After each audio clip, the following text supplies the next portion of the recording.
ہم بات کرتے ہیں انشاءاللہ کہ گناہوں کے جو ہے وہ اثرات کیا ہیں انسان کی زندگی میں، اور کیوں انہیں چھوڑنا چاہیے اور کیوں ہمیں موٹیویٹڈ رہنا چاہیے انشاءاللہ کہ گناہوں سے بندہ دور رہے۔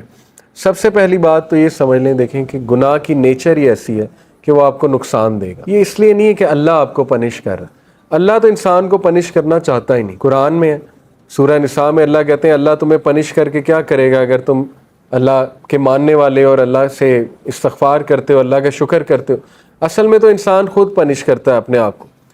تو جس طرح ایک ریڈیو ایکٹیو مٹیریل نقصان دہ ہے، اس کے قریب آپ جائیں گے آپ کو کینسر ہو جائے گا گاما ریز کی وجہ سے، اسی طرح گناہ ہے، آپ اس کے قریب جائیں گے ہو ہی نہیں سکتا آپ کو نقصان نہ ہو، نقصان آئے گا ہی آئے گا، تو وہ ہم خود اپنا نقصان کر رہے ہیں۔ ٹھیک ہے، تو اس کے اثرات کیا ہیں؟ سم of the consequences of sun, ابن القیم کی کتاب سے اخذ شدہ ہیں یہ کانسیکوینسز، 9-10 کانسیکوینسز انہوں نے بتائے ہیں۔ یہ اس لیے ہے کیونکہ نفسیاتی طور پہ ہمیں جب ایک چیز کے اثرات پتہ لگ جائیں کانسیکوینسز، تو موٹیویشن آ جاتی ہے اس سے بچنے کی، اس لیے بتا رہا ہوں۔ ٹھیک ہے، پہلی چیز ہے جی کہ نالج سے ڈپرائیو ہو جانا، جتنا بھی آپ کو علم تھا جو بھی تھا اس سے ڈپرائیو ہو جاتا ہے انسان، کیونکہ نالج لائٹ ہے، نور ہے، گناہ جو ہے وہ نور کو لے لیتا ہے۔ اور یہ اکثر اسلاف جب ان کے پاس کوئی شکایت کرتا تھا آ کے کہ میری میموری ویک ہو گئی ہے، یا مجھے کچھ چیز یاد تھی، قرآن کا کچھ پورشن یاد تھا وہ بھول گیا ہے، تو وہ اکثر انہیں یہی ایڈوائس کرتے تھے کہ آپ استغفار کریں، کیونکہ گناہوں کی وجہ سے یہ چیزیں بھول جاتی ہیں۔ ٹھیک ہے، تو یہ ایک بہت بڑا اثر ہے۔ اللہ معاف کرے کسی نے قرآن حفظ کیا ہوا ہے اور وہ بالکل نکل گیا ہے دل سے، تو یہ ایک فکر کرنے والی بات ہے، اور اس کو کوشش کرنی چاہیے اس کو واپس لائے اور اپنے گناہوں کو بھی ظاہر ہے ان سے توبہ کرے۔ دوسری چیز، رزق کا چھن جانا۔ اللہ کے نبی صلی اللہ علیہ وسلم نے فرمایا، ابن ماجہ کی حدیث ہے، صحیح حدیث ہے، ایک شخص کو رزق ملنا ہوتا ہے حلال سے، لیکن وہ جلد بازی کر کے گناہ کر کے وہی رزق حرام سے لے لیتا ہے، تو پھر اس کو ایکسٹرا کچھ نہیں ملتا، جو اس نے لے لیا وہ مل جاتا ہے، نہ اللہ کی ہیلپ اس کے ساتھ ہوتی ہے۔ اور یہ جو حدیث ہے جو میں ابھی سنانے لگا ہوں، یہ کیا ہے؟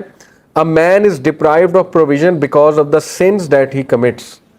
انسان کو رزق سے ڈپرائیو کر دیا جاتا ہے اس کے گناہوں کی وجہ سے۔ اب یہاں پہ ہو سکتا ہے آپ کے ذہن میں سوال ہے کہ نہیں یار فلانا اتنے گناہ کرتا ہے، وہ تو موجیں کر رہا ہے، ٹھیک ہے، اس نے تو پلاٹ بنا لیے، یہ کر لیا وہ کر لیا۔ تو دیکھیں رزق 4 طرح کا ہوتا ہے: financial wealth, emotional wealth, social wealth, time wealth. ہو سکتا ہے اس کے پاس فائنینشیل ویلتھ ہو لیکن نہ ایموشنل ویلتھ ہو۔ ایموشنل ویلتھ کیا ہے؟ ذہنی سکون، وہ بھی رزق ہے، غنا، ٹھیک ہے، دل میں ایک سیٹسفیکشن۔ اسی طرح ایموشنل ویلتھ میں ہے جذبات پہ کنٹرول، اینگر مینجمنٹ اچھی، اخلاق اچھا، یہ ایموشنل ویلتھ ہے۔ ہو سکتا ہے وہ بندہ اس سے محروم ہو۔ آپ نے کئی لوگ دیکھے ہیں کچھ بھی نہیں کھانے کو لیکن ذہنی سکون ہے اللہ کی طرف سے، اولاد دی اللہ نے، اولاد پل بھی رہی ہے ماشاءاللہ، اور نیک اولاد ہے، ٹھیک ہے، سب کچھ ہے، تو کیا یہ رزق نہیں ہے؟ بالکل ہے۔ سوشل ویلتھ اسی کو کہتے ہیں کہ آپ کی اولاد اچھی ہے، آپ کی بیوی اچھی ہے، آپ کا جو ہے وہ گھر والے اچھے ہیں، آپ کے ساتھ لوئل لوگ جمع ہو گئے، تو وہ بھی رزق ہے۔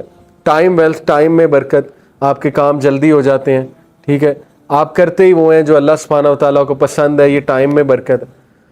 تو جب ہم گناہوں میں پڑتے ہیں تو یہ ہمارا رزق ڈپرائیو ہوتا ہے، ٹائم سے برکت اٹھ جاتی ہے، ٹینشنیں بڑھ جاتی ہیں، ٹھیک ہے، ٹائم مینجمنٹ ویک ہو جاتی ہے۔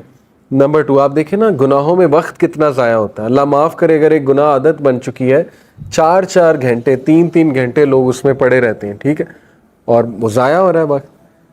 سوچیں کتنا وقت ہم جوانی کا ضائع کر دیتے ہیں، ٹھیک ہے، ان چیزوں میں، اللہ معاف کرے۔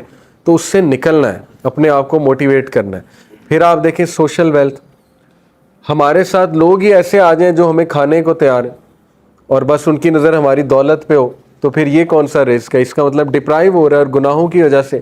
پھر آپ دیکھیں ایموشنل ویلتھ، ذہنی سکون ہے ہی نہیں، ہر وقت ٹینشن ہے، ہر وقت سٹریس ہے، ہر وقت پریشانی ہے، ہر وقت منہ پہ شکایت ہے، تو اس کا مطلب گناہوں کے اثرات آ تو رہے ہیں۔ تو اس لیے گناہوں کے اثرات رزق کی تنگی سے آتے ہیں، ٹھیک ہے۔ رزق کبھی اللہ بڑھا کے دیتا ہے، کبھی گھٹا کے دیتا ہے، اوور آل رزق تو لکھا ہوا ہے، لیکن یہ اللہ کی ڈسٹریبیوشن ہے۔ اللہ اپنے بندوں کو چیک کرنے کے لیے کبھی زیادہ دے دیتا ہے اس کوانٹٹی میں سے، کبھی کم کر دیتا ہے، جب وہ دوبارہ استغفار کرتے ہیں پھر بڑھا دیتا ہے، ٹھیک ہے۔ یہ اللہ بادشاہ ہے، اللہ جیسے چاہے کر سکتا ہے۔